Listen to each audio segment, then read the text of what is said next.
After her baby daughter was lost in a shipwreck 14 years ago, Mrs. Patricia Gregory started searching the world over in the hope that her little girl might still be alive. Now Mrs. Gregory is again in the South Seas, and with her on her private yacht are Captain Tex Bradford and Jerry Hall. Jerry was a young radio operator in Los Angeles who received the first mysterious message about an old sailor having seen the magic island and a little white girl on it. The yacht is lying now completely becalmed near a strange bank of fog. I tell you, you've got to believe me. You've got to believe me. Don't get so excited, Jerry. We can hear you without your shouting like that. Yes, take it easy, kid. Oh, I'm sorry. But this is something to get excited about. You know that fog bank over there is not fog, don't you, Captain Bradford? Well, it doesn't act like any fog I ever saw, Jerry, but what else could it be? But, Mrs. Gregory, you still think it's fog, don't you? What else can I think? Well, you can think about the story that the old sailor told and the magic island. That fog, well, or whatever it is out there, is just where the old man said we'd find the island, isn't it? Right to the inch, boy. And this yacht was up against it, in it. But we didn't get wet or cold from it. Fog is wet, isn't it? Yes. Yes, of course. And Captain Bradford's fog machine has always made a hole through every other fog he tried it on, hasn't it, Tex? I've never found another fog that machine wouldn't penetrate to a point of fair visibility. Then that stuff over there is not fog. It isn't wet, and your machine didn't even start to go through it. It looks just like a wall made of gray stone or cement.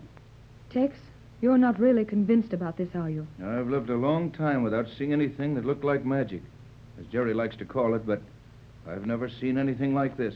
Well, I don't know whether it's magic or not, but it's sure funny. And there's another mighty funny thing about this whole business. What else?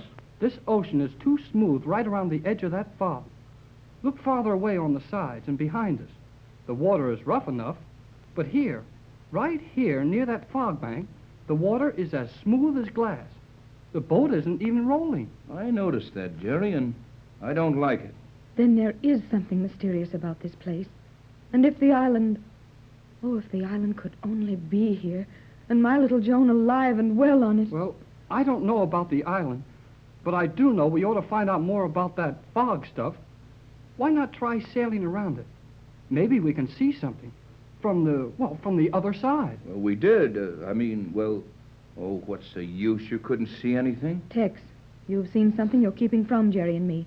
You do know something about that fog bank. Do you, Captain Bradford? Do you? Well, I didn't want to tell you. It doesn't help matters a bit. There's no use of all of us worrying about the impossible. But I do know a little more about that fog bank than you two. Don't treat me as if I were a child. What is it, Tex? Oh, we're stuck so bad now that a little more won't scare me any worse. What did you find out, Captain?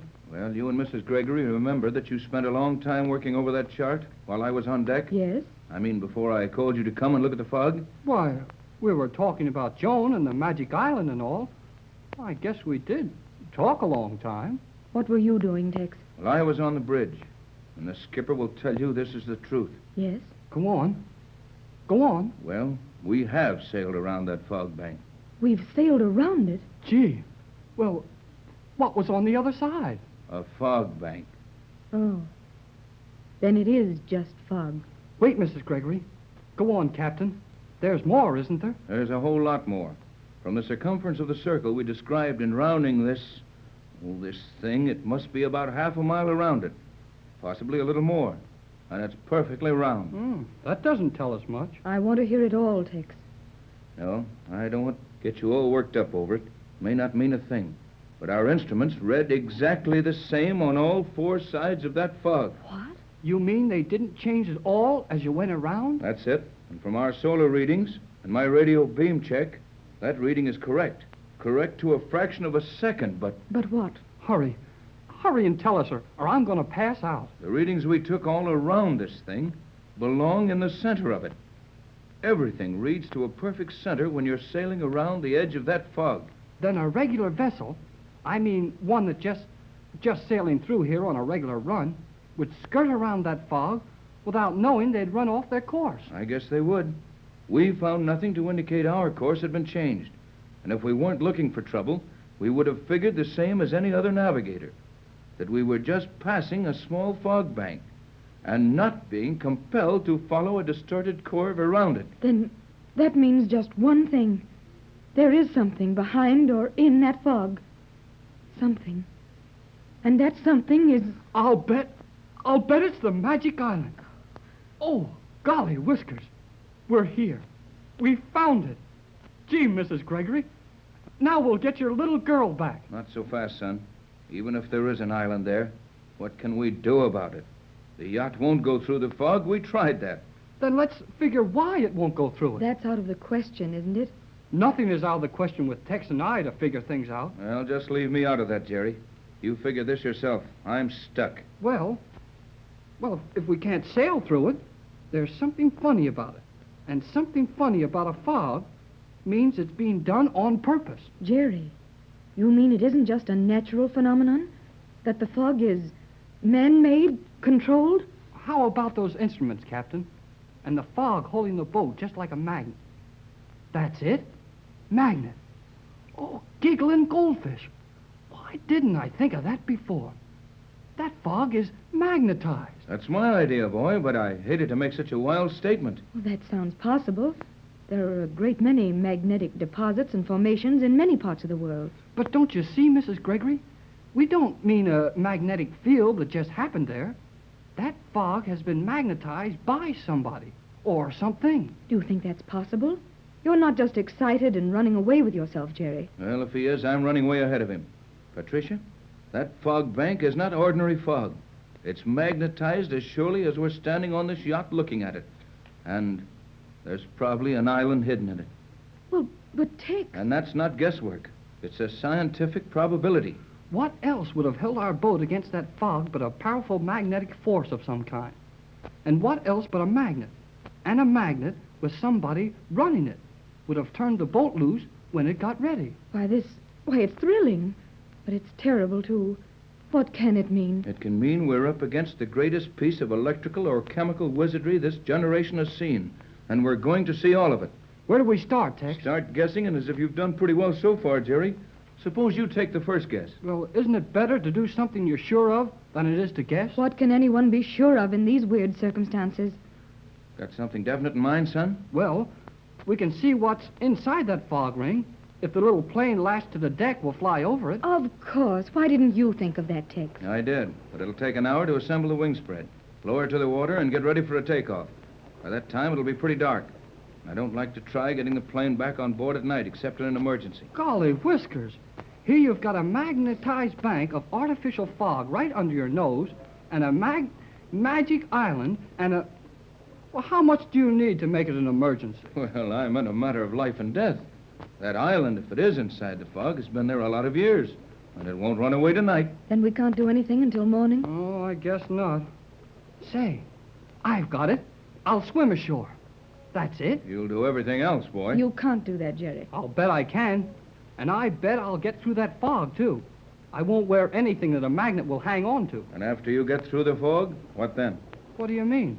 What then? Mrs. Gregory and I are outside with the yacht. And if anything should happen to you, we couldn't get in there. Why not try shooting through the fog? No, you might hit... Of course, I mean, if this really is the island we're looking for, Joan might be hurt. Oh, yeah, I'm sorry. Well, I guess we'll have to wait till morning. I've got one small idea. Let's see. Skipper! Aye. Will you step up forward here, please? Aye. Now, Jerry, I want you to go into our cabin. Get that long black case, the one that looks like a violin case, out of the instrument locker. Bring it here and handle it as if it were eggs. Right away, sir. I'll get it. Sir? Skipper, the swell is rolling heavier now. We can't use the motors to hold our position, as I need all the power in this cable here. Will you try for a good anchorage so I can cut all the juice away from the engine room? Sounded. Well, 3 fathoms? Aye. Can I help, Tex? I'm so nervous, but for once I seem to be helpless. I'm sorry I've always been able to think with you before, but no, I understand, darling. Tex, I didn't say anything. I know you didn't, but I'm glad you said it. Oh, I suppose I shouldn't have. You shouldn't, and I've been waiting years to hear it. Patricia, Here's the case, Captain Bratt. Oh, golly whiskers. I guess you forgot the case, didn't you? I'll go back and bring it in again if you want me to. No, Jerry, you just rescued me in time. You don't yell for help very loud, do you? Now, Jerry, come on. Let's hook up the machine. Break that cable. Bring the shielded lead plug over here while I open the case.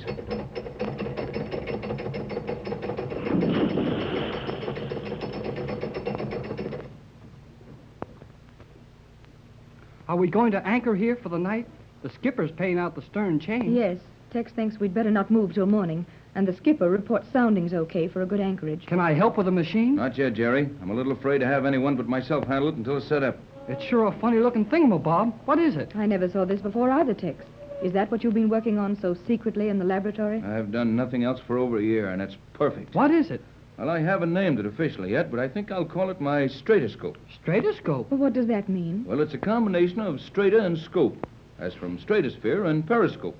In other words, it will do through the air and at tremendous altitudes and distances what the periscope will do within a very limited range. I think it sounds lovely, Tex, but what will it do? Left you behind that time, eh, Pat? How about you, son? I think I know what you mean. You can look away up in the air, then away over someplace, then down again, like seeing over the horizon. Isn't that it? That's it exactly, Jerry, and I know it works. I've tried it over a 300-foot building. When I was on the ground on one side, the objective was on the ground on the other side, and I saw it. And now you're going to look over that fog and down onto the island. Oh, can we? Really? I'm getting excited now. You see, it's a case of plotting the trajectory of the wave curve I'm sending out. Figuring the density of the exact strata in the atmosphere I must refract the wave from to bring it down to Earth on the desired spot. But how do you see anything with a wave? These waves will return to me with almost as great an intensity as they leave the instrument with. Then I merely catch them in a tuned wave trap. And with a light valve and converter, I project the image on this little ground glass screen here and... Pat, Jerry, I've got it. I can see it. Is it the island? Is it, Tex? What do you see?